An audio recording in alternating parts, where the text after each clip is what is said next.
Dzień dobry Państwu. Wszemi wobec witają Paweł Jeżowski Dzień dobry. i Maciek Kapitan Nisowski na wspólnym programie dwóch kanałów, czyli Kremlinka Show i Kapitan Nisowski, jak prawie od 2 lat co weekend. I witamy 30 dzisiaj marca. Nagranie robimy po to, żeby Od roku. spokojnie spędzić święta, pierwszy dzień świąt Wielkiej Nocy, ale Państwo macie możliwość relaksować się wieczorem i po południu jak najbardziej przy tym, co nam dzisiaj tutaj powstaje. Pamiętajcie też, że zwłaszcza jeśli Wam się to podoba, to liczymy na Wasze lajki, bo one bardzo pomagają roznosić naszym materiałom w internecie. Bardzo dziękujemy za to z góry. Zachęcamy też do udostępniania materiałów, wysyłania, rozsyłania. Bardzo dziękujemy wszystkim tym, którzy wspierają naszą twórczość niezależną, zarówno którzy to robią bezpośrednio przez YouTube'a, jak i przez Patronite. Zachęcamy do dalszej współpracy z nami w tym zakresie. I cóż, skoro Wam się podoba i oglądacie, to my to robimy dalej i będziemy to robić do końca świata i jeden dzień dłużej. Tak, dziękujemy osobom, które wspierają kanał, zarówno Kapitana, jak i Kremlinkę. Dzięki Wam możemy tworzyć takie treści jak Top 10. A dzisiaj zaczynamy od miejsca 10, miejsca dotyczącego Turcji, a mianowicie Unia Europejska zamknęła swoją przestrzeń powietrzną dla linii tureckiej z powodów sankcji nałożonych na Rosję.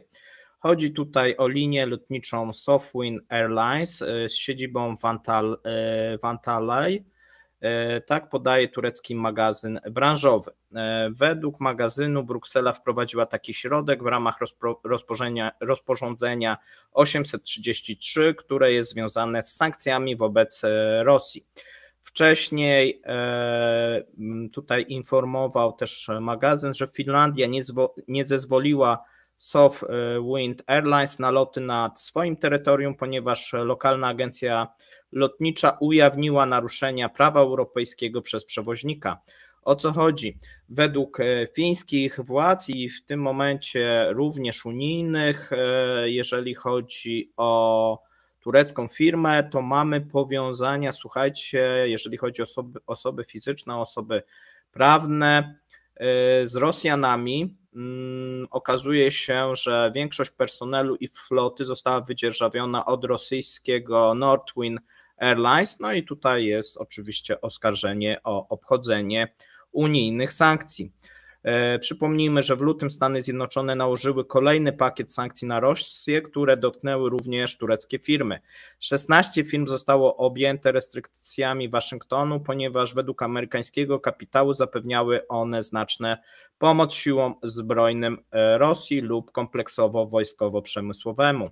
Ponadto tureckim firmom grożą sankcje wtórne. W marcu tutaj tureckie gazety informowały o schemacie stosowania tych restrykcji. No i tutaj mamy taki nowy schemat, który został wypracowany między Stanami Zjednoczonymi a tureckim rządem. I ja podawałem, że to jest pozytywna informacja, ponieważ w tym momencie zgodnie z nowym schematem Stany Zjednoczone w pierwszej kolejności powiadamiają Turcję o firmach, które potencjalnie mogą zostać objęte sankcjami za działalność handlową z rosyjskimi firmami i żądają działania w tej sprawie. Jeśli Turcja przeprowadzi dochodzenie i przedstawi Amerykanom sprawozdanie z jego wyników, no to w tym wypadku, w zależności co będzie w tym sprawozdaniu, będą dalsze kroki. Jeżeli odmówiłaby, no to wtedy automatycznie grożą sankcje. Przyspiesza to i ułatwia Amerykanom podejmowanie decyzji, no bo w tym momencie też zrzuca na Turcję przeprowadzanie postępowania. To trochę tak jak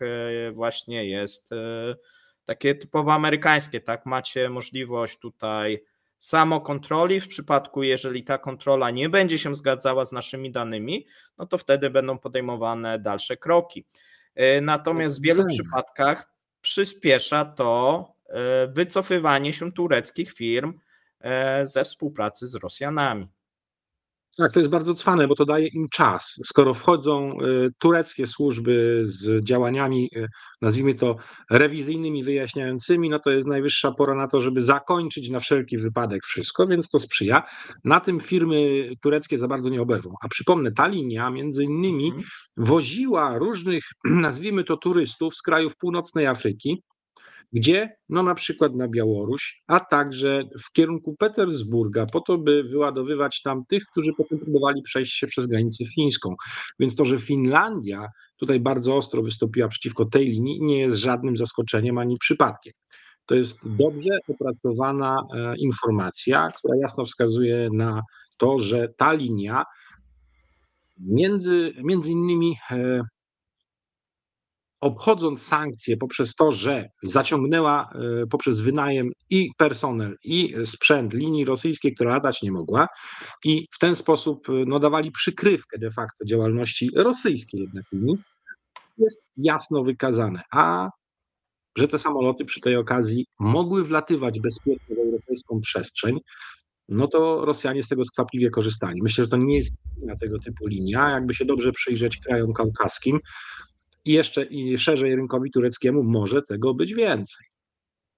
Na pewno jest tego więcej, natomiast widzimy, że rok 2024 w odróżnieniu od 2023 jest rokiem, kiedy te sankcje wtórne zaczynają powoli, bo powoli działać i kiedy ten system sankcyjny zaczyna być uszczelniany. Pełniejszy, Oczywiście tak. Tak, oczywiście znajdziemy jeszcze sporo przykładów, kiedy te sankcje są obchodzone. Tam mieliśmy ten przykład, który podawaliśmy na tygodniu, jeżeli chodzi o Gabon i zakup części do rosyjskich samolotów, dosyć duży proceder.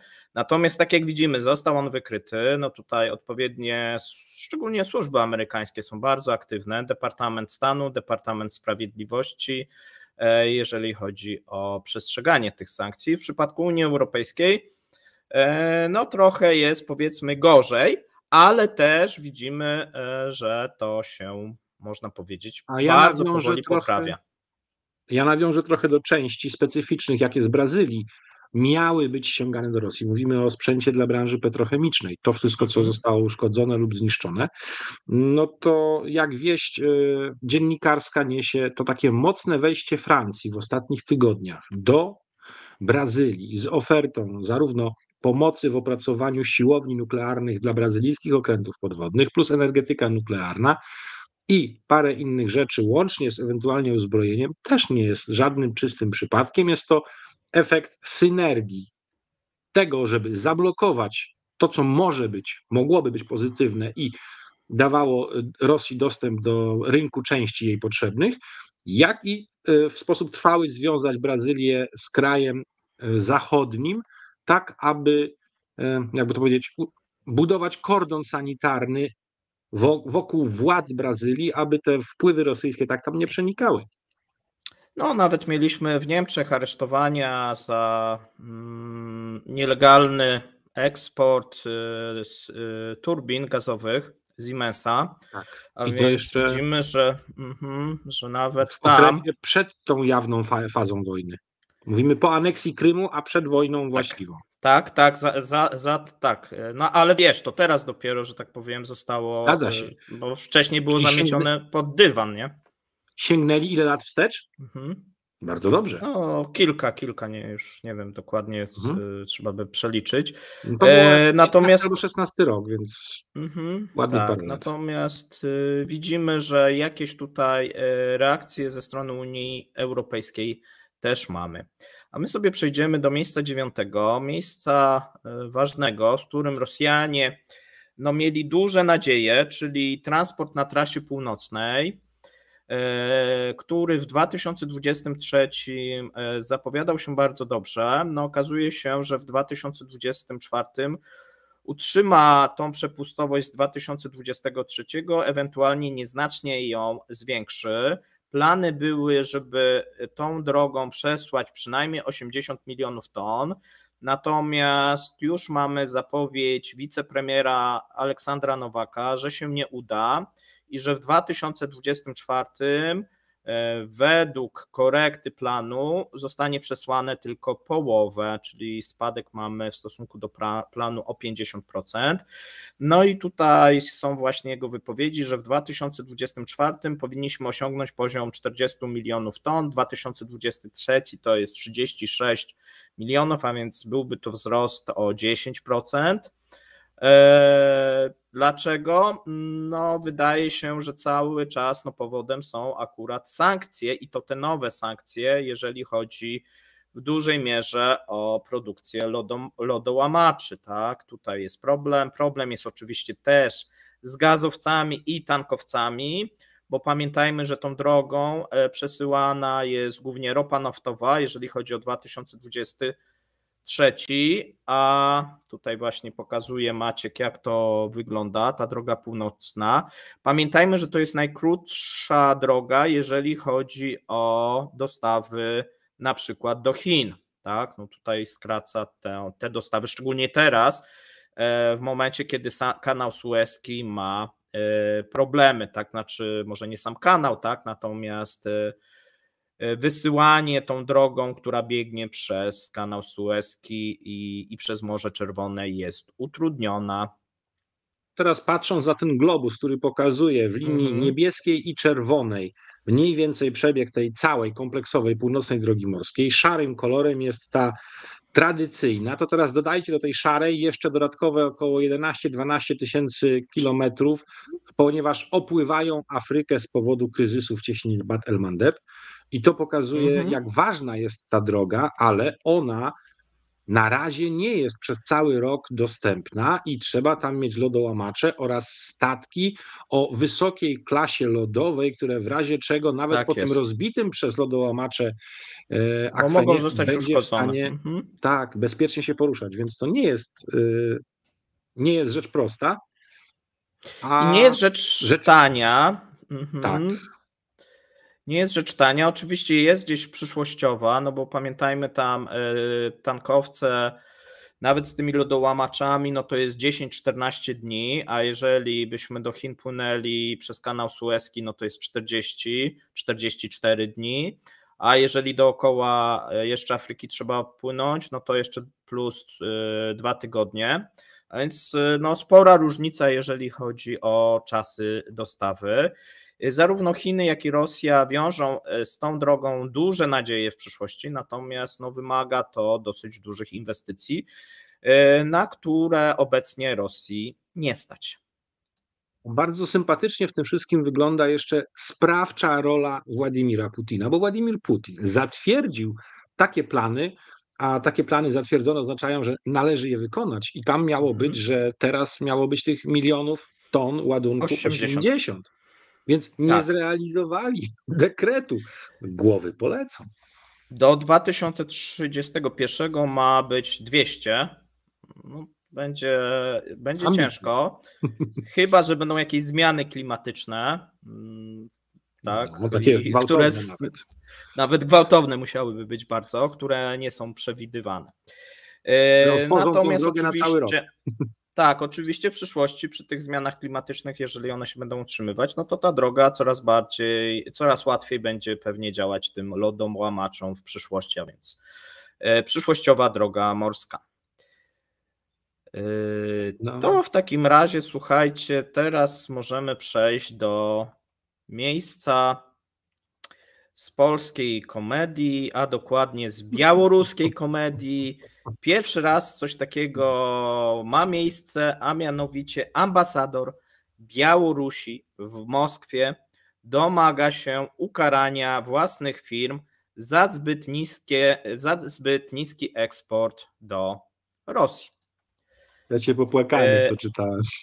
Tak, słuchajcie, ambasador Białorusi w Rosji Dmitrij Krutoj zażądał przedłożenia propozycji ukarania przedstawicieli służb marketingowych przedsiębiorstw, którzy pozwolili, aby eksport białoruskich towarów do kraju pozostawał w tyle zaplanowanymi wskaźnikami. Stwierdził na konferencji międzyresortowej grupy roboczej do spraw monitorowania sytuacji z dostawami do Rosji, której, co ciekawe, przewodniczy. To też jest taka trochę dziwna sytuacja. I samo Ambasador podpierdolka ze Białorusi, wskazaniem? no tak, powiedział, że to nie on i że to te firmy i że tam chyba z marketingu to chyba oni są winni, więc nie nawet prezes, tak, prezesi, tylko właśnie ci z marketingu, nie wiem. Natomiast tutaj mamy nagranie, które zostało, słuchajcie, opublikowane z tej konferencji i on się wypowiada tak. Poproszę o wyraźne nazwanie ilości w dolarach dla pozycji i tak dalej, w tym kontekście opóźnienia w stosunku do tych zadań prognostycznych, które zostały przeniesione. Wyjaśnijcie, które konkretnie przedsiębiorstwa dopuściły się takiego niepowodzenia w spełnieniu prognozowanych wskaźników i natychmiast zaproponujcie środki, które następnie prawdopodobnie przedstawimy na szczeblu rządu, powiedział dyplomata. Podkreślił, że zamierza osobiście przedstawić propozycje co do ukarania członków grupy roboczej. Ambasador polecił tym ostatnim, aby rozmawiali z nimi również w sprawie usług marketingowych i zastępców do spraw marketingu konkretnych przedsiębiorstw, no bo on uważa, że szefowie chyba tych przedsiębiorstw do spraw marketingu są winni. Placówka dyplomatyczna poinformowała, że niektóre przedsiębiorstwa pozwoliły na zmniejszenie eksportu towarów do Rosji w styczniu i lutym. Ambasador omówił z członkami grupy przyczyny tego trendu i metody naprawy sytuacji. Tak informują białoruscy dyplomaci. No i tutaj oczywiście wskazuje się na osłabienie rubla. Proszę ciebie. Generalnie rzecz biorąc, z punktu widzenia zwykłego człowieka patrzącego na sytuację, Białoruś jest jak gdyby wewnętrzną kolonią Rosji. Jest eksploatowana. I w tym momencie przedstawiciel tejże wewnętrznej kolonii przystępuje jako kolaborant de facto do ścigania firm, podmiotów, ostatecznie również ludzi z tejże właśnie kolonii i swoich współbratymców za to, że nie wyrabiają się z rabunkową eksploatacją miejsca, w którym żyją i funkcjonują. Do tego dodajmy, że skoro tak mocny jest import z Chin i ten import jest zdecydowanie niższy cenowo, więc konkurencja cenowa ze strony chińskich produktów jest oczywista, wycina ona nawet same rosyjskie firmy. To skoro chce on i żąda, żeby białoruskie firmy, niezależnie od tego, w jakiej cenie muszą to sprzedać, wysyłały to do Rosji, to oznacza, że on chce, żeby one jeszcze dofinansowywały, bo muszą się dostosować do poziomu cenowego, więc będą subsydia od Białorusi dla Rosji. Ja tak to właśnie interpretuję i dlatego łzy mi ciekły aż po plecach. No, jeżeli ktoś nie pamięta Barei, no to możemy odwołać się do najnowszego filmu Dune. Melanż z Białorusi nie jest dostarczany w odpowiedniej ilości i w odpowiednim czasie, za to głowy muszą polecieć, polecą głowy marketingowców. A czemu? Nie mamy pojęcia.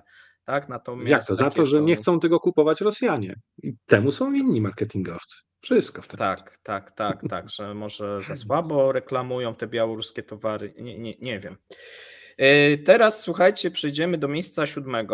Tutaj mamy Pieskowa, który zapowiada intensywne i pilne prace z powodu problemów z płatnościami za ropę eksportowaną do Chin i Turcji, czyli Chiny to jest pierwszy kierunek eksportowy, Turcja to jest trzeci w tym momencie kierunek eksportowy. No i tutaj problem, o którym mówiliśmy już od kilku miesięcy, również został zauważony przez rosyjski rząd i rosyjską propagandę, jak widzimy. No i musiał się wypowiedzieć sam Pieskow. No i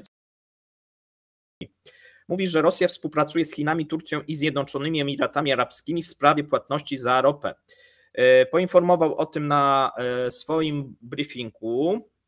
Mówi, że pracujemy bardzo konstruktywnie z naszymi partnerami i intensywnie, biorąc pod uwagę zagrożenia, które wynikają z tej bezprecedensowej presji, która narusza wszystkie jasne zasady i normy międzynarodowego handlu i stosunków gospodarczych. Tak powiedział. Zauważył, że Chiny, Turcja, Zjednoczone Emiraty Arabskie znajdują się pod bezprecedensową presją ze strony władz finansowych i innych władz Stanów Zjednoczonych, a także Unii Europejskiej. Rosja boryka się niestety z opóźnieniami w płatnościach za ropę, ponieważ banki w Chinach, Turcji i Zjednoczonych Emiratach Arabskich zaostrzyły kontrolę nad przestrzeganiem amerykańskich sankcji.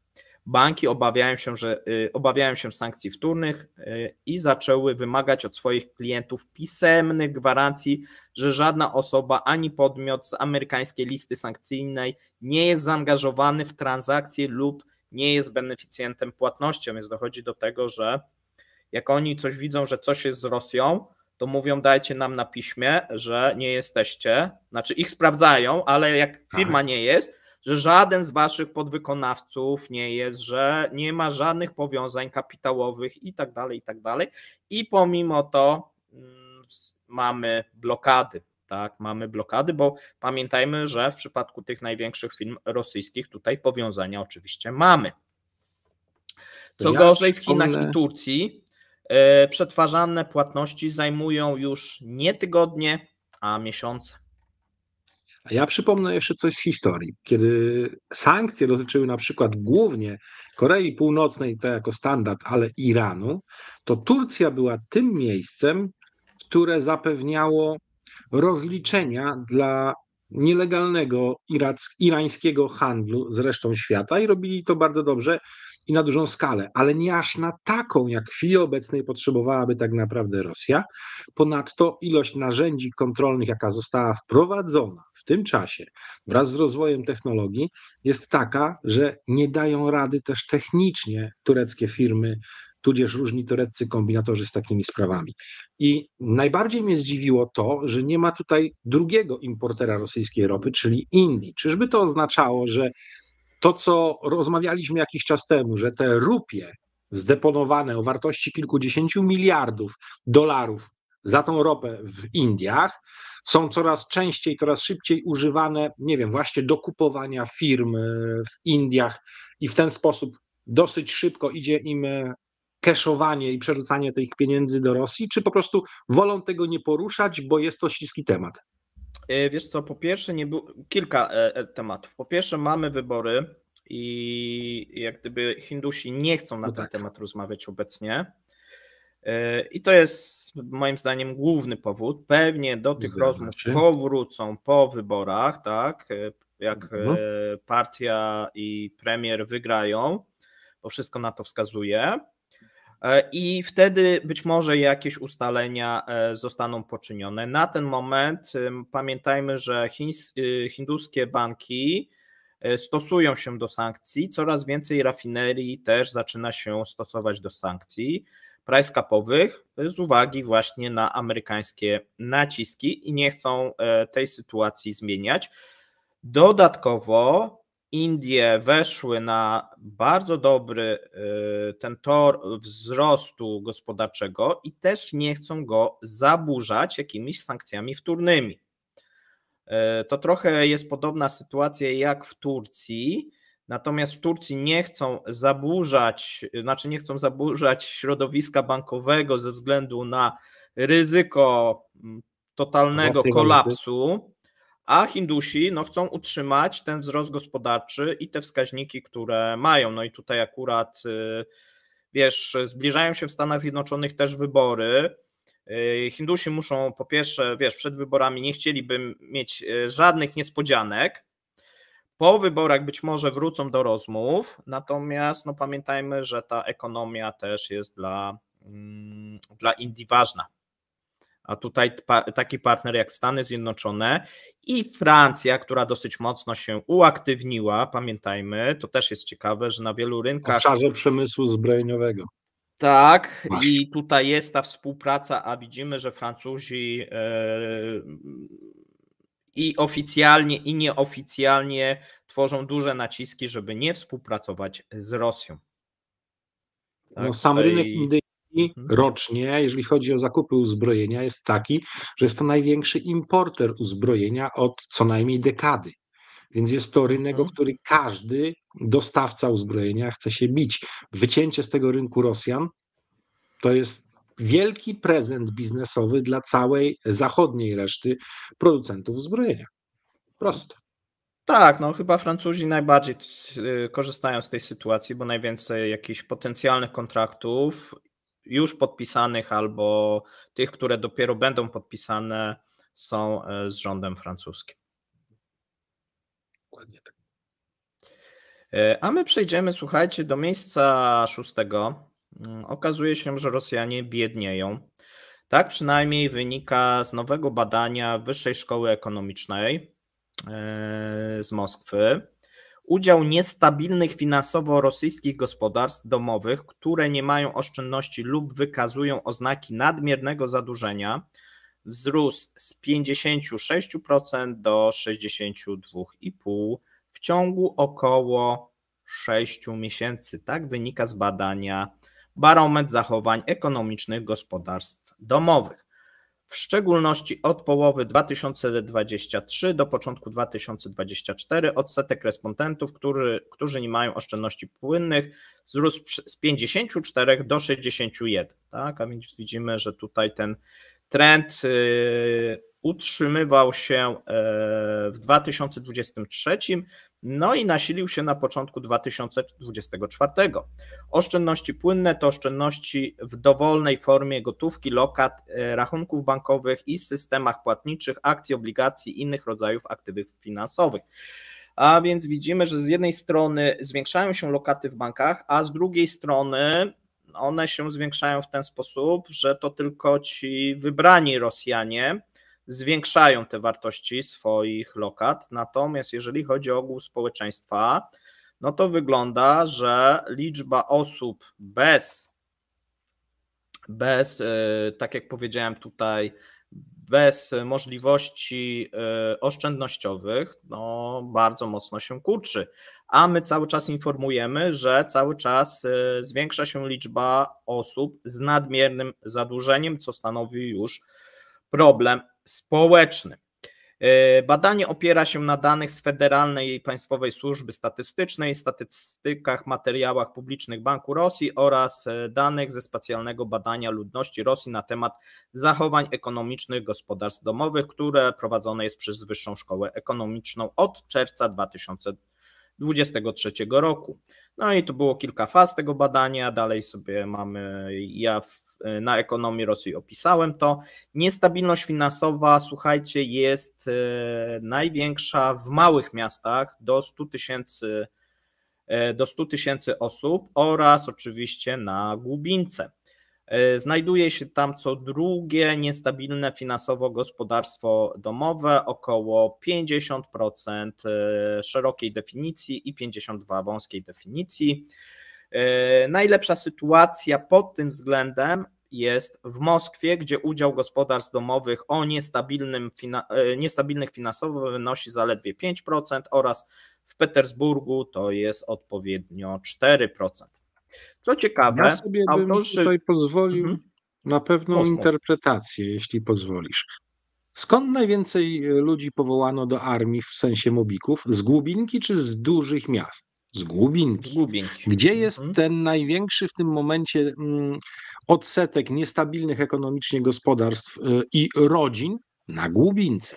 Dodajmy znaczy do tego małe miasta, wiesz, Głubinka też, ale no, małe miasta. Małe miasta, małe miasteczka i tak dalej. Skąd wyciągnięto najwięcej ludzi? Jeżeli jeden z pracujących domowników ubył, no to jeżeli nie jest w stanie przekazywać żadnych pieniędzy z frontu, o ile jeszcze żyje, do domu, no to jest istotny ubytek w zdolnościach ekonomicznych takiej rodziny. To jest po prostu fakt. Wraz z każdym, który ginie na froncie, a ginie ich 20 do 30 tysięcy miesięcznie, tak bywa, albo przynajmniej są to tak ciężko ranni, że i tak już nie wrócą, żeby mogli pracować, a zanim dostaną jakieś transfery socjalne, renty czy cokolwiek takiego, to mije dużo czasu i dla mnie to się ze sobą wiąże. A strzelę teraz tylko pewien domysł. Czy jeśli jest 16% stopa procentowa banku, to jakie muszą być lokaty, żeby były one interesujące dla obywateli?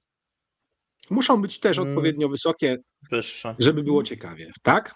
Tak. No to teraz, czy można powiedzieć, że każdy środek, jaki był przed tą falą podnoszenia stóp procentowych, zalegał w banku, nagle rośnie, a że jest to tylko i wyłącznie wywołane wzrostem stóp procentowych i inflacją, to już tego nikt nie doczytuje.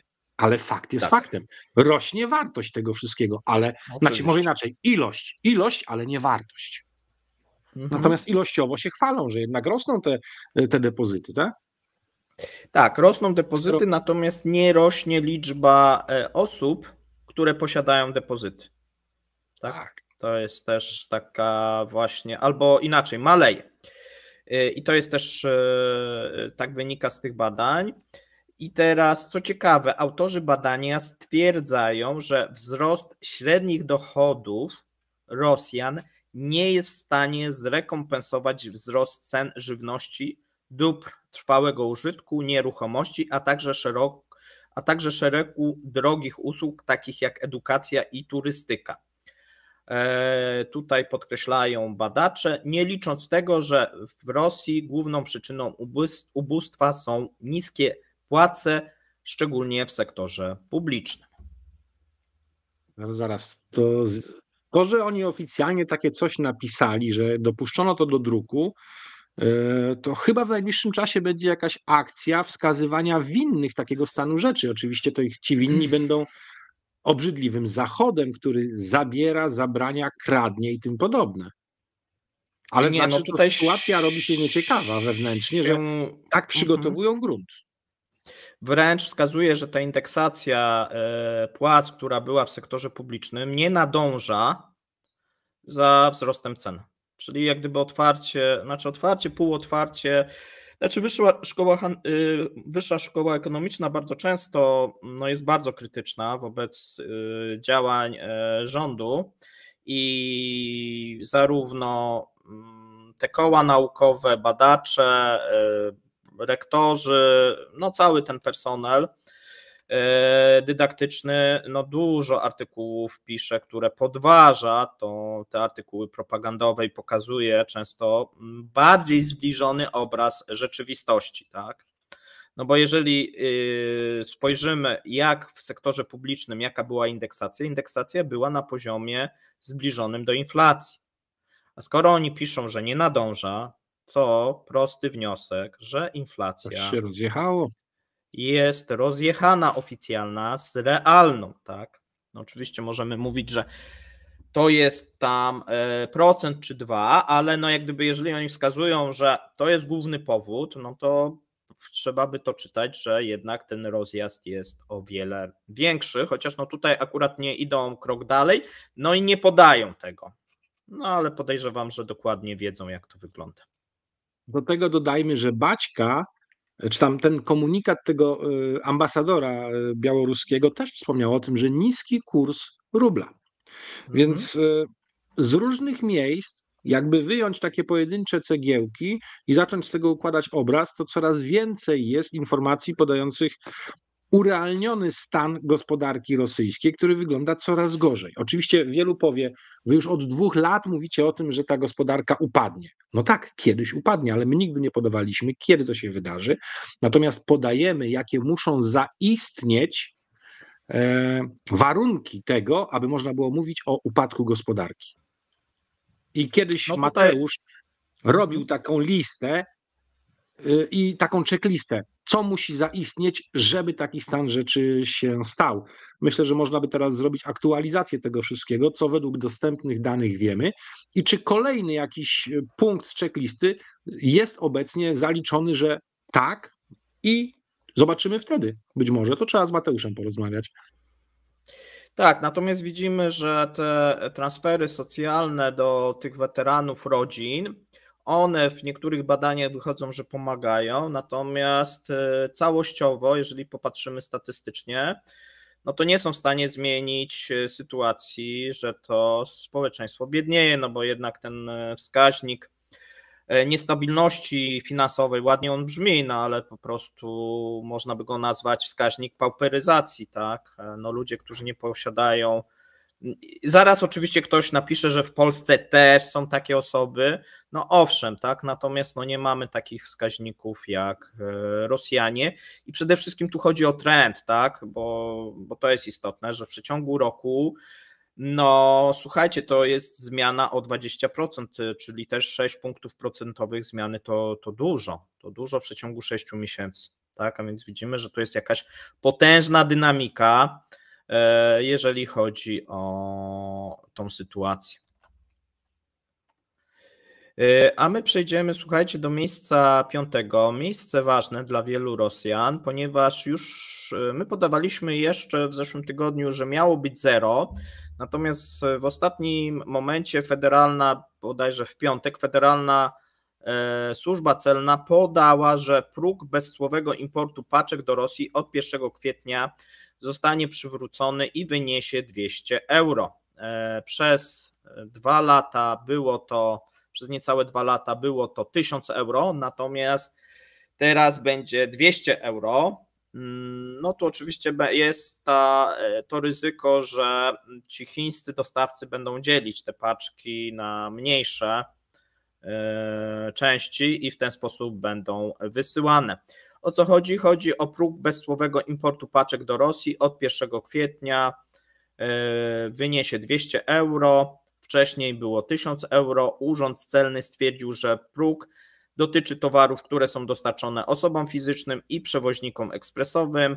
Nowa norma jest związana z wygaśnięciem decyzji Europejskiej Unii Gospodarczej, która tymczasowo podniosła próg do 1000 euro. Celnicy przypomnieli, że obecnie można zamawiać za granicą towary o cenie do 200 euro i wadze do 31 kg bez płacenia cła. Jeżeli przekroczymy tutaj któreś z tych elementów, to wpadamy w dodatkowe cło wynoszące minimum 15%, ale nie mniej niż 2 euro za kilogram. Tak podała służba celna. Czyli drogi obywatelu rosyjski, jeśli stać cię na to, żeby sobie ściągać to, co lubisz z Zachodu, to zapłać za to więcej. Z Chin. Proste. Z Chin. Ale bo to najczęściej ten kierunek był chiński, tak. Zachodni rzadziej. Natomiast teraz przejdziemy do miejsca czwartego. My o tym mówiliśmy sporo na tygodniu, czyli sytuacji migrantów, która się pogarsza. Natomiast Rosja planuje, no już jest data nawet, do końca 2024 wprowadzić cyfrowy nadzór dla wszystkich migrantów. Rosyjskie władze wprowadzą cyfrowy nadzór nad migrantami, którzy przybyli, aby mieszkać i pracować w Rosji. Tak zapowiedział wiceprzewodniczący Dumy Państwowej Siergiej Niewierow po spotkaniu z premierem Michaiłem Miszustinem. Były też następne spotkania, które potwierdziły tą kwestię. Według rosyjskich władz zostanie utworzony cyfrowy profil osoby, która zgłosiła się jako migrant do pracy. Będą tam informacje właśnie na temat pracodawcy, informacje na temat zamieszkania, informacje kiedy się wprowadza, kiedy się wyprowadza, informacje na temat jego pozwolenia, informacje z kim mieszka i gdzie mieszka, każde przeniesienie również do innej pracy, zwolnienie lekarskie, jakiekolwiek inne zwolnienie, wszystkie nieobecności w pracy mają być odnotowywane. Ciekawe. A do tego dodajmy, że jeszcze ma być ta spółka prawa publicznego Praca w Rosji, czyli legalny, państwowy rosyjski pośrednik, który skasuje za to, że dostarczy po legalu pracowników do innych firm, które dalej będą z nich korzystać, nawet jeśli są tylko kolejnymi pośrednikami. Więc to oznacza, że realnie najprawdopodobniej ten imigrant zarobkowy będzie zarabiał mniej, bo musi się zgodzić na to, że żeby móc legalnie pracować, to będzie miał co najmniej 2 pośredników pomiędzy sobą a swoją wypłatą. Tak, powiedzmy jeszcze o nowej spółce Praca w Rosji. Żeby ten system działał sprawnie, według tutaj autorów musi zostać powołana specjalna spółka, przez którą ci wszyscy migranci będą przechodzić, tak? Czyli w momencie, jeżeli ktoś chce sprowadzić sobie takich migrantów jako pracowników, mają być, i to jest też ważne, mają być wydawane pozwolenia na pracę oraz na pobyt ukierunkowane na konkretną specjalizację, czyli jeżeli ktoś sobie ściąga przykładowo hydraulika, murarza, to ta osoba musi wykonywać ten zawód. Nie może bez pozwolenia zmienić, znaczy tam będzie musiała chyba specjalnie jakieś pozwolenie uzyskać, żeby zmienić swój wykonywany zawód w Rosji. Bo do tej pory było tak, że ktoś sobie przyjeżdżał, pracował na przykład, wpisywał we wniosku, że chce pracować jako murarz, a potem pracował jako taksówkarz. W tym momencie będzie to niedozwolone. Zresztą mówi się, że wiele dziedzin będzie wyłączone z tych pozwoleń, czyli będą wybrane dziedziny, takie jak na przykład służba zdrowia, właśnie kierowcy taksówek, kierowcy autobusów i w przypadku wybranych właśnie tych dziedzin nie będą mogli być tam zatrudniani migranci. Już tak się dzieje w wielu rosyjskich regionach. Ja zadam pytanie dodatkowe w tej chwili, bo teraz tak, skoro to wszystko będzie de facto złapaniem całego czarnego rynku pracy, przynajmniej taką próbą, złapaniem w karby, to ci, którzy nie mają legalnej pracy, raczej będą uciekać, żeby nie zostali potraktowani brzydko, przynajmniej każdy zdroworozsądkowy by im to poradził, albo cały ten czarny rynek pracy, nad którym w znacznej mierze kontrolę mają rosyjskie mafie, się tak, rozwali. Nawet jedna z hipotez dotyczących zamachów w Crocus City Hall była taka, że jest to zemsta starszyzny mafii tadżyckiej zarządzającej nieformalnie oczywiście całym tym rynkiem pracy Tadżyków w Moskwie i że to mogło być wyrazem czegoś takiego. To była tylko jedna z hipotez. Nie mówię, że absolutnie takie coś było, ale skoro w ogóle dziennikarze i służby śledcze o czymś takim mówiły, to znaczy, że taka kwestia istnieje. Że jest ten czarny rynek pracy zarządzany w ten sposób. Wiesz co, tylko pamiętajmy o dwóch rzeczach. Pierwsze, że w Rosji przebywa 10 milionów migrantów. Nie mówimy tu na przykład o Kazachach, bo Kazachowie nie są migrantami, ponieważ są w Euroazjatyckiej Unii Gospodarczej. Tak, mamy tych 5 krajów z Białorusią, którzy są wyłączeni z tego, nie są traktowani migranci. Mówimy na przykład o Tadżykach czy Uzbekach, których przebywa tak z 1 milion Tadżyków, z 1 milion Uzbeków, potem Kirgistan i tak dalej. No tych krajów jest trochę i składa się na te 10 milionów.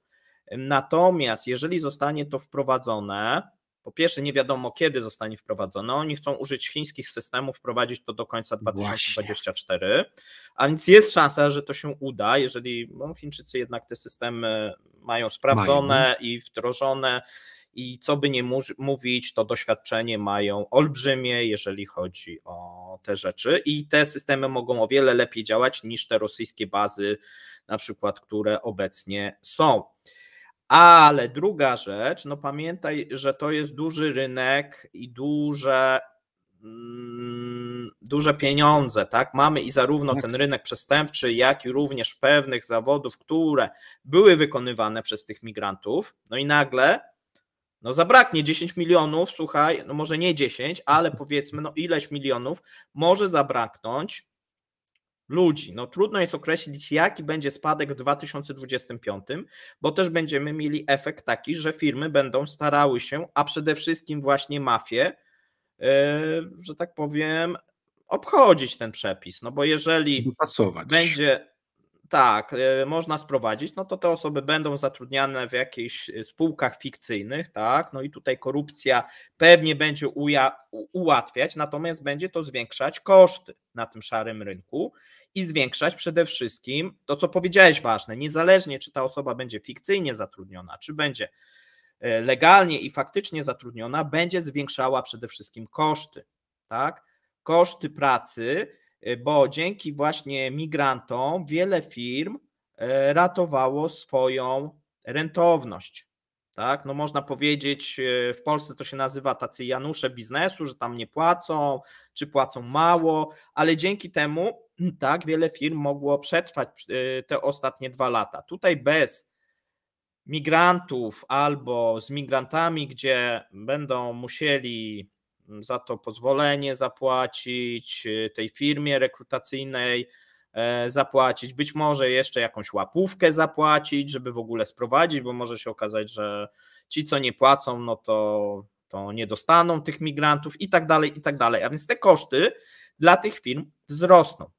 To jest niewątpliwe, zresztą ktoś za ten system też musi zapłacić, tak? No raczej to będą te firmy, które będą zatrudniać, tak to będzie skalkulowane. Ja do tego dorzucę jeszcze jeden kamyczek. Po pierwsze, część z tych migrantów, zwłaszcza nielegalnych, wolała dostawać wypłatę w walucie wymienialnej. Mhm. Złapanie tego w karby państwowe oznacza, że będą tylko ruble, więc atrakcyjność tej pracy straci dla tych dla części z tych migrantów jak najbardziej. Firmom też to może trochę utrudnić. Jeszcze jedna kwestia mi chodziła po głowie. Wiesz, może być ten system mieszany, który często w Rosji jest, czyli kopertowy, dostajesz część legalnie, tak naprawdę to jest chyba większość wypłat w Rosji, tak często się odbywa, czyli dostajesz na legalu i kopertę na dodatkową, tak? Więc już wiem co. Te chińskie systemy nadzoru i kontroli, czyli mówimy o sprawdzonych chińskich systemach inwigilacji. Przypomnijmy, że ten system punktacji za to, że nie wiem, plujesz na ulicy, zachowujesz się w autobusie niekulturalnie i tak dalej, system rozpoznawania twarzy kolekcjonuje te dane, jeżeli macie już w systemie, albo zakłada ci rekord odpowiedni i takie coś mają Chińczycy świetnie przećwiczone. Pozwala im to kontrolować tak dużą populację. To teraz na mniejszej populacji rosyjskiej, tylko że inaczej rozproszonej na dużo większym terenie, zastosowanie tych narzędzi chińskich jak najbardziej pomoże rosyjskim służbom kontrolować zagadnienie społeczeństwa. I byłbym niezwykle zdziwiony, gdyby postanowili nie skorzystać z tego, że wprowadzając to dla migrantów, nie zbudują równolegle tego wszystkiego w odniesieniu do reszty społeczeństwa, przynajmniej w odniesieniu do dużych i średnich miast chociażby, tam gdzie jest największe skupisko ludności. I teraz takie coś to jest większa kontrola. Większa kontrola oznacza, że będą musieli zatrudnić do tego więcej ludzi. Sam raz zgrywa się to z tym, co powiedział Putin, że FSB trzeba rozbudować, dostosować i tak dalej. Kolejne rzesze ludzi będą musiały siedzieć, podejmować decyzje, co i jak z tymi danymi. Tego się nie da uniknąć. I teraz pytanie, jaka służba tych ludzi tam wrzuci? Będzie kolejny wyścig, który jest widoczny ostatnio w Rosji, do tego, kto zajmie taką ważną pozycję w nowym systemie bezpieczeństwa. Popatrzcie, jak było z tymi wszystkimi podatkami, te systemy kontrolne, naliczenia podatków, Federalna Służba Podatkowa, celna, ta antymonopolowa czy tym podobne, każdy próbuje wyrwać dla siebie jak najbardziej istotny kawałek w tym systemie i trzeba powiedzieć, że Rosja się informatyzuje w coraz większym stopniu, tylko że to nie jest informatyzacja celem wspomożenia obiegu dokumentów i wsparcia obywatela, tylko to jest po to, żeby mocniej obywatela złapać w karby. To, co się u nas dzieje, w porównaniu z tym, co w tym momencie dzieje się i dziać będzie w Rosji, to jest naprawdę, u nas jest wolność w porównaniu z kompletnym totalitaryzmem tam. Lekko tam nie będzie. Znaczy tak, no zobacz, przez te 2 lata, jak te systemy monitorowania różnych aspektów życia są wprowadzane. No możemy oczywiście z pewnymi trudnościami, tak, no bo tutaj są oczywiście te problemy też techniczne i IT, natomiast no kierunek jest jasny, tak, no i teraz dochodzi no taki duży pilot, no bo pilot na kilku milionach, może nie od razu idealnie na 10, no ale powiedzmy na kilku, który pewnie będzie w 2025, a jak się sprawdzi, tak jak powiedziałeś, no to czy ten rząd, czy następny rząd, no będzie miał, wiesz, no już przetestowany system, tak? Co stoi na przeszkodzie, żeby powoli to zwiększać na kolejne grupy, tak? Ale to jest tak u nas. Jedna władza wprowadza jakieś dodatkowe sposoby monitorowania i nadzoru, nie wiem, na przykład działalności gospodarczych. Opozycja krytykuje. Z chwilą, kiedy opozycja staje się władzą, czy zrezygnowała z któregokolwiek narzędzia wprowadzonego przez poprzedników, wszystko w temacie. Tak. Władza lubi dużo wiedzieć, tak,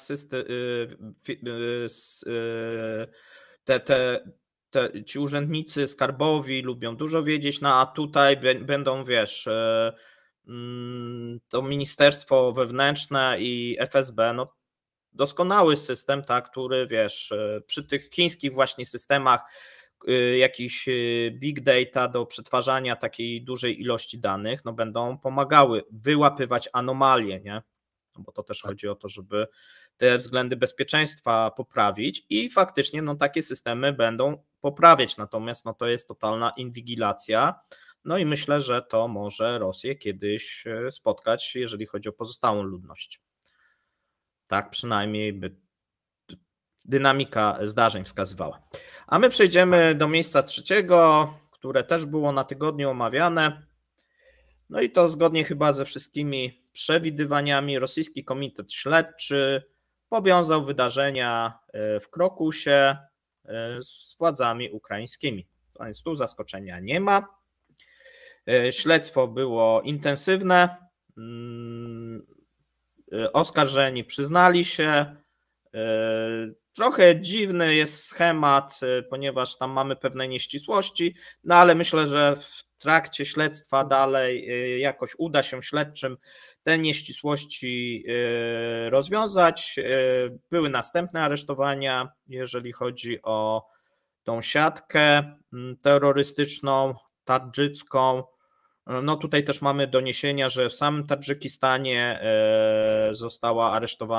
były aresztowania, jeżeli chodzi o rodziny tych osób aresztowanych w Rosji, a więc no maluje się taki obraz no nieciekawy, jeżeli chodzi o zarówno przebieg tego śledztwa, tortury, które były stosowane podczas tego śledztwa, z których Rosjanie byli dumni. To też chyba jakaś nowość, bo do tej pory żadne służby raczej nie chciały ujawniać tortur, a Rosjanie... Nie. Spójrzmy na to, co się działo w amerykańskim więzieniu Abu Ghraib, jeżeli chodzi o islamskich terrorystów z Afganistanu. Potępienie świata, ile spraw z tego tytułu i tak dalej. Tymczasem tu w Rosji, raz, że nikt tego nie ukrywa, dwa, się tym chwalą i to jak najbardziej zyskuje społeczny poklask. Tak, no bo wiadomo, że to też chyba był pewnie taki cel, żeby jakoś Ładnie z jednej strony, nie wiem właśnie, no chyba podgrzać emocje, bo rozładować to nie. Tak. Nie, podgrzać emocje, ale wzbudzić znieczulicę na skutki takich działań dla tych, których się o takie działania oskarża. Tak, natomiast nie z nim robią, co chcą. Efekty są tragiczne. Mamy też, słuchajcie, można powiedzieć ostatni tydzień, no to jest taka nagonka na wszystkich migrantów, liczne aresztowania, liczne naloty na hotele robotnicze, hostele, firmy, które zatrudniają migrantów. Mówimy tu najczęściej o dużych miastach i średnich. Najgłośniejsze oczywiście, jeżeli chodzi o Petersburg, jeżeli chodzi o Moskwę. Mamy też pierwsze wydalenia tych migrantów, natomiast migranci nie obawiają się chyba najbardziej wydalenia, tylko tej plotki, która częściowo jest pokryta w faktach, czyli wysłania ich na Ukrainę. No niestety faktów takich jest dosyć sporo i wiedzą, czego się mają rzeczywiście bać. To są prawdziwe problemy. Ale pamiętajmy jeszcze jedną rzecz. Od kiedy było wiadome, że na pewno Rosja będzie szła w tą stronę narracji, nie później niż od momentu, jak Patruszew, zahaczony przez dziennikarzy, spytany o to, kto to zrobił, powiedział, no oczywiście, конечно, точно Ukraińcy, tak? I ta układanka była robiona cały czas, niezależnie od tego, jak Amerykanie mówili, co mówili, jakie dane dali, a według oświadczenia Białego Domu i CIA przekazali szczegółowe dane. Nie, że po prostu, że będzie zamach. Przekazali szczegółowe dane Rosjanom, którzy je w swój sposób zignorowali albo wykorzystali, tak to nazwijmy. I to, że to będzie wskazywanie winnych w ten sposób, było oczywiste. Pomimo tego, że Amerykanie ostrzegali, to Amerykanie są na liście top 3 winnych, no bo oprócz nich są jeszcze Ukraińcy i chyba Anglicy. Polski na tej liście wtedy nie było. Nikogo nie dziwi ten kierunek realizacji śledztwa, ale bardzo fajnie brzmi to, co przytoczyłeś bodajże w drugim zdaniu, czy w pierwszym. Hipotezę, oficjalna hipoteza o otrzymaniu znacznych kwot pieniędzy od Ukrainy. Czyli tak, faktów potwierdzających literalnie Ukraina, Ukrainiec i tak dalej nie ma. Ale to, co jest, wystarcza, żeby stworzyć hipotezę i to jest już wtłaczane cały czas przez rosyjską propagandę. Słowo hipoteza za chwilę z tego zniknie i będzie już tylko Ukraińcy zapłacili, Ukraińcy dali kasę, Ukraińcy sponsorowali. Prosty zabieg. Tak, no tutaj fundusze były w postaci kryptowalut, pochodziły z Ukrainy, tutaj odpowiednie informacje Komitet Śledczy przygotowuje. Jest to, tak jak mówię, hipoteza i tak zostało to powiedziane, natomiast ja się zgadzam, w którymś momencie to słowo hipoteza wypadnie i zostanie, że było to opłacone przez Kijów. Tutaj jeszcze na uwagę zwróciłbym Twoją uwagę na to, że Amerykanie przekazali kolejne informacje na temat bodajże 3 Kolejnego zamachów. zamachu. Tak, i wydaje się, Możliwego. że być może te informacje umożliwiły Rosjanom, tak przynajmniej się wydaje, uniemożliwienie jednego z zamachów na, jeżeli chodzi o Stawropol. Tak, bo tam też był szykowany. Ale już zaczyna się nowa rosyjska inba, ponieważ w ostatnich dniach prezydent Zełenski na Ukrainie dokonał zmian w składzie swojej kancelarii prezydenta, pozbywając się długoletnich współpracowników, nawet takich, na których były zamachy, i wymieniając ich na innych. I Rosjanie już grzeją temat, że to za niepowodzenie kolejnych zamachów, albo za to, że zamach pierwszy, ten w Kraków City Hall, był zbyt mało spektakularny.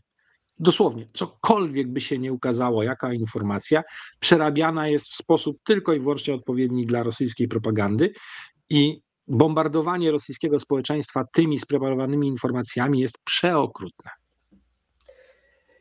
Tak, słuchajcie, teraz miejsce drugie. Firmy naftowe zwiększają produkcję paliw poprzez opróżnianie magazynów, import benzyny i dobrowolne zmniejszenie eksportu diesla. Mamy wypowiedź wicepremiera Rosji Aleksandra Nowaka, który powiedział 29 marca, że rosyjskie koncerny naftowe zwiększyły produkcję benzyny po serii ataków na rafinerię. Zaznaczył, że koncerny naftowe zwiększyły obciążenia mocy produkcyjnej, które są dostępne, aby dostarczyć więcej paliwa na rynek krajowy, w tym na giełdę. W związku z wyłączeniem kilku mocy rafineryjnych w rafineriach rząd wprowadził zakaz eksportu benzyny od 1 marca do 31 sierpnia. Według Ministerstwa Energetyki w marcu, słuchajcie, dostawy benzyny do rosyjskich konsumentów wzrosły o 13 tysięcy ton dziennie w porównaniu z lutym. No i łącznie, jeżeli chodzi o benzynę, bo to często pytacie, jak to wygląda. No w marcu 794 tysiące ton, to jest mniej więcej tyle się pojawiło. I tutaj jeżeli chodzi o olej napędowy też wzrost o 15 tysięcy ton. Różnica między wielkością wydobycia a dostawami została pokryta przez koncerny naftowe kosztem, i to jest oficjalna informacja, kosztem zgromadzonych zapasów produktów naftowych. Na dzień 22 marca wyniosły one oficjalnie 1,9 miliona ton benzyny i 3,4 miliona ton oleju napędowego, a więc jak tutaj się pytacie, no to widzimy, że tutaj jeżeli chodzi o benzynę, no to jeszcze ta benzyna starczy, czyli jeżeli chodzi o te magazyny, żeby jeżeli chodzi o kwiecień, tak, ją dostarczać. Natomiast już rząd myśli, co dalej, i w związku z niedoborami paliwa i aby uniknąć w przyszłości, Moskwa zacznie kupować białoruską benzynę w ilości 150 tysięcy ton, to jest 1260 milionów baryłek i to są dostawy miesięczne. Poinformował o tym w czwartek szef Komitetu Energetycznego Dumy Państwowej Paweł Zawalny. No i tutaj mamy wypowiedź, zgodzili się pomóc w tej chwili, chociaż jest jasne, że mają alternatywę eksportową bardziej opłacalną. No tutaj z prostych wyliczeń wynika, że już nie mają, bo wszystko będą wysyłać do Rosji. No więc poprawi się ten eksport, tak? Pan tutaj ambasador się martwił, no teraz się poprawi, no bo ta benzyna, no jednak coś tam chyba Białorusinom zapłacą za tą benzynę. Zobaczymy ile. Zgodnie z planem rosyjscy nafciarze w zamian zwiększą dostawy surowców do 2 białoruskich rafinerii, Mozyra i Naftanu. No i tutaj paliwo z tych zakładów trafi na rynek rosyjski, który według Rostatu od początku marca stracił 1/10 produkcji benzyny, natomiast jeżeli byśmy liczyli plany na sam kwiecień, no to spadek, ubytek benzyny to jest 19%. Przynajmniej tak podają Rosjanie. No tutaj sytuacja będzie taka, że faktycznie te pozostałe rafinerie, które nie zostały zaatakowane, zwiększają, bo muszą zwiększyć, dostały taki rozkaz, można powiedzieć, zwiększenia mocy produkcyjnych i te, które zostały zaatakowane też dostały rozkaz zwiększenia mocy produkcyjnych. No oczywiście tam, gdzie nie mogą, no to nie zwiększą. Okej, są z tego, jak widać, jakieś tam minimalne spadki cen benzyny na stacjach benzynowych w Rosji dla klientów Tak. indywidualnych, ale Po zapowiedzi ważne tej białoruskiej od razu ceny spadły. Ale tutaj ważne pytanie. Białoruś regularnie ma opóźnienia w płatnościach za surową ropę do Rosji. Były czasy, kiedy dochodziło do nawet takich dosyć mocnych napięć na linii Moskwa-Mińsk w tej sprawie. Jakoś to się w miarę wyłagodziło, ale nie jest to płynne rozliczanie. I teraz, jeśli dostawcy ropy surowej rosyjskiej mają zwiększyć swoje dostawy w tym celu właśnie, żeby więcej benzyn ciągnąć z Białorusi do tych dwóch instalacji naftowych, no to obciążenie ich będzie o wiele większe. Zamiast 9 milionów przerobu rocznego mają się zbliżyć do swoich maksimów, czyli pod 12. Zobaczymy. Poziom eksploatacji sprzętu też wzrośnie. Zobaczymy, jak będzie potem i jakie będą koszty napraw, jak coś się wydarzy. Ale z tego, co mi wiadomo, to właśnie to będzie przede wszystkim obciążało jednak Białoruś, bo nawet jeżeli w ramach starych rozliczeń będą wykorzystujące to wszystko jakieś kompensaty, zwiększone dostawy ropy surowej, to bynajmniej ceny tej ropy surowej nie będą jakieś specjalnie preferencyjne, tylko będą takie, jakie odpowiadają rosyjskim koncernom. Więc w pewnym momencie się może okazać, że Białoruś będzie dotowała paliwo wysyłane do Rosji. Więc to nie wiem, jakie będą. Wiem na pewno, że Białoruś Powiedziałem, że płaciła może. wyżej, bo miała na przykład wyższe stawki niż to, co było wysyłane do Indii czy do Chin. To też ciekawe. Zgadza się. Tak, bo ten nie był liczony dyferencjał. Tak było jeszcze w 2023. Nie sprawdzałem w 2024. Bardzo ciekawe, tak, jaki będzie tutaj ten deal, no bo do tej pory Białoruś właśnie eksportowała paliwa za granicę, natomiast no teraz będzie też eksportować, ale do Rosji. No nie wiem. Tam jest inny rynek. Nie wiem, tak. No a te ceny też nie mogą, bo to będzie na rynek krajowy, tak, a więc no chyba, że koncerny nie w walucie, tylko w rublach pomiędzy jednym a drugim krajem. Chyba, że no firmy te naftowe rosyjskie dopłacą do tego i drożej będą kupować. I ja mówiłem, tak pamiętasz chyba nawet jak u ciebie rozmawialiśmy, potem mówiłem też w cepach, że no trzeba będzie tutaj poprosić Łukaszenkę, no i się akurat to sprawdziło. Ta prośba została wysłana, no i nie mieli nie było wyboru. Tak, nie mogli odmówić. Natomiast słuchajcie, mamy teraz miejsce pierwsze. Miejsce pierwsze. Blady strach padł na zachodnie firmy, głównie francuskie i niemieckie, po tym jak największa sieć marketów, supermarketów została przejęta przez Rosjan. Rosyjskie władze wszczynają procedurę pozbawienia zagranicznych udziałowców kontroli nad sieciami supermarketów Piateroczka, Perekrestok i Czyzik.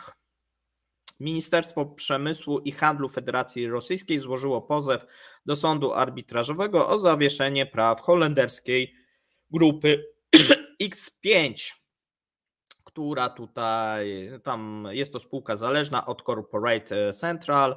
X5 grupa miała, słuchajcie, jeżeli chodzi o Rosję, 21 000 sklepów w 67 regionach Rosji.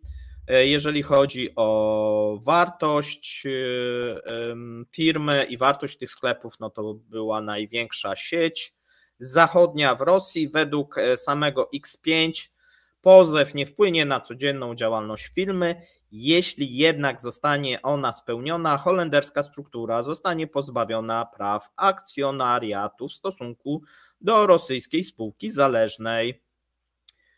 No i tutaj, słuchajcie, prawdopodobnie grupa dostanie możliwość, no bo chodzi o to, żeby przenieść tą firmę i tą sieć z jurysdykcji tej europejskiej do jurysdykcji rosyjskiej. No i firma dostanie możliwość sprzedaży swoich udziałów, no jeżeli się nie zgodzi, na zmianę akcjonariatu.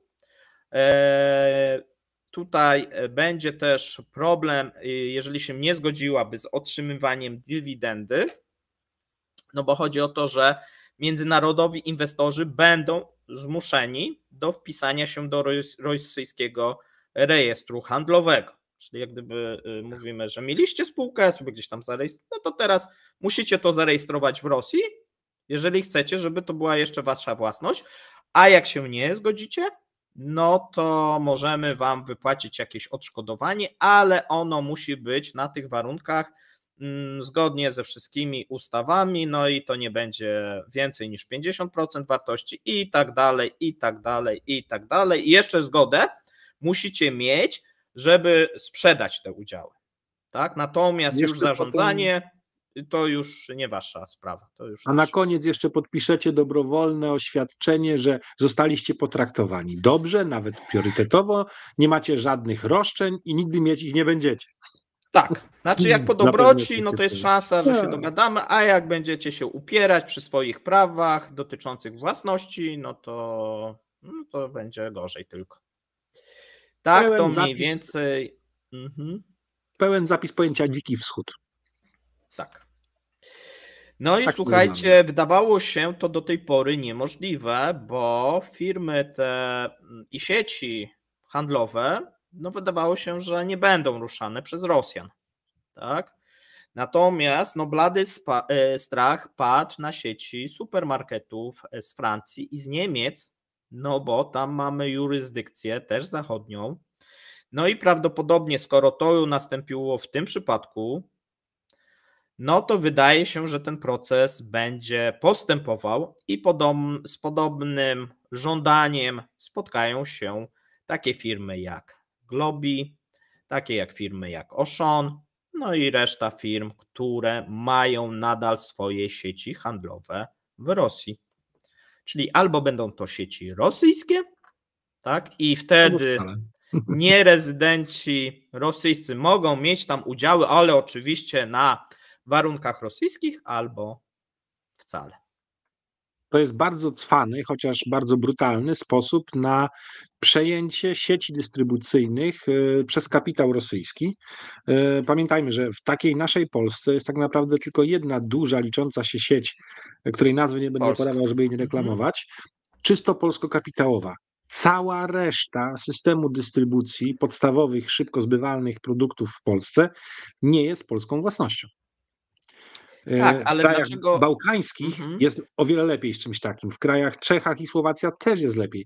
A u nas po prostu całkowicie oddaliśmy przestrzeń ostatniej mili dystrybucji sieciowej w obce ręce.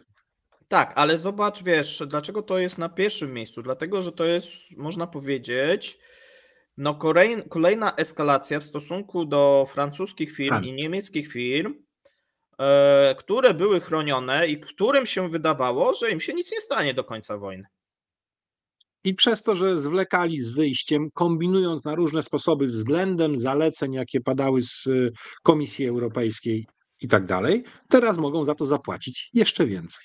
Tak, i będzie, wiesz, trochę taki problem, bo mogą być w takim klinczu pomiędzy sankcjami tymi europejskimi, a tymi rosyjskimi nowym prawem, czy prawem, tymi dekretami o przejmowaniu w sumie, no bo zobacz, tutaj mamy taką sytuację, że w sumie żadnej ustawy nic nie było, wykorzystali Rosjanie istniejące prawo do przejęcia kontroli nad tymi sieciami i to będzie błyskawicznie, no bo sąd tutaj jak gdyby wyda wyrok, sieć zostanie przejęta, wpisana do rejestru i tak dalej, i tak dalej.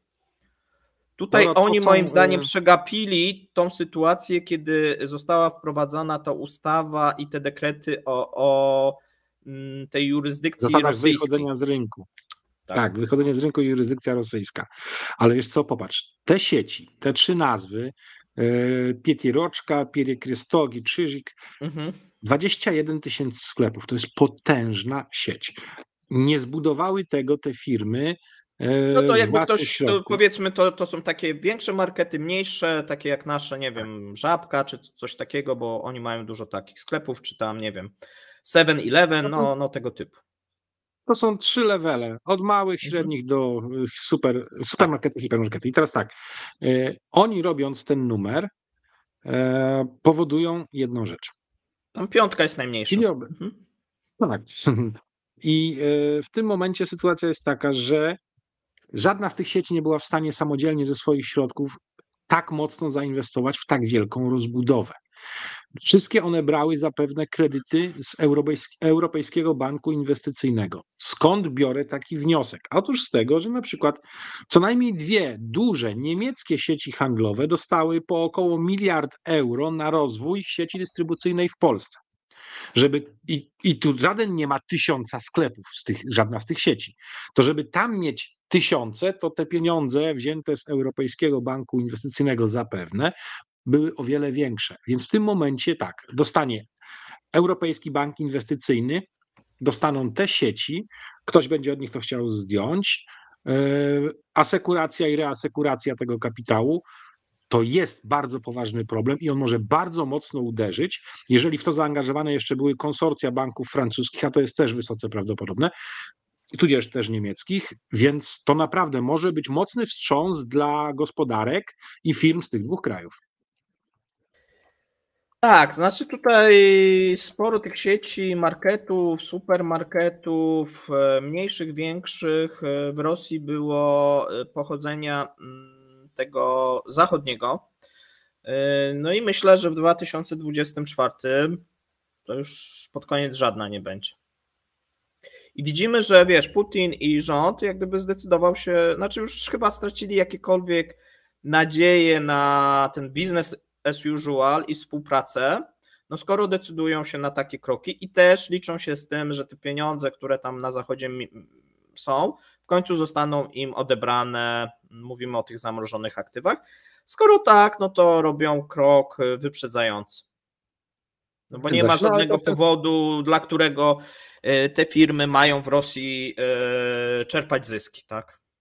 I lawinowo, bym powiedział, wytrącają argumenty niemieckich banków, między innymi, które mówią, żeby jednak nie brać tych zamrożonych rosyjskich kapitałów, a w ogóle już samo branie zysku od zgromadzonych, zamrożonych kapitałów już przeraża te banki. No to w tym momencie argumenty dla tej ekipy znikają, bo same firmy będą się domagały tego, żeby mieć udział w tym torcie, który potencjalnie jest do podzielenia pomiędzy Ukrainę i poszkodowane korporacje zachodnie. No tak, no tutaj wiesz, mówimy tak właśnie o tych francuskich, tak, mówimy jeszcze pewnie, zobaczymy co się stanie też z PepsiCo, które cały czas tam siedzi w tej Rosji. No dużo firm, tak, jeszcze mamy, które siedzą, no a które powinny zacząć się obawiać, no bo dostaną pewne propozycje nie do odrzucenia. Im szybciej się ogarną, no to moim zdaniem jeszcze w stanie są jakieś pieniądze uratować, bo to idzie w tym kierunku, że coraz gorsze te warunki, zobacz, dla tych firm wychodzących. Tak? A za moment pewnie za rok będzie sytuacja taka, że ani dolara nie odzyskają, a ich majątki zostaną po prostu przejęte, znacjonalizowane i tak dalej. I tu wchodzi stare przysłowie, ostatnich gryzą psy. Tak. Dobrze, a my dziękujemy, życzymy Wam spokojnych, radosnych zdrowych świąt i zdrowych. Słyszymy się jutro. Trzymajcie się. Czyli dzisiaj. Słyszymy się dzisiaj, czyli w niedzielę wielkanocną. Życzymy też tym, którzy na to zasługują, mokrego dyngusa, jajka zawsze smacznego i pamiętajcie, z każdymi świętami zawsze działa się na 2 biegach. Pierwszy bieg, nie ruszaj to na święta, drugi bieg, zjedz, żeby się nie zmarnowało. Pozdrawiamy więc serdecznie, dobrej nocy, żegnają się Paweł Jeżowski i Maciek Kapitan-Lisowski. Dziękujemy, do usłyszenia, do zobaczenia, cześć. Cześć.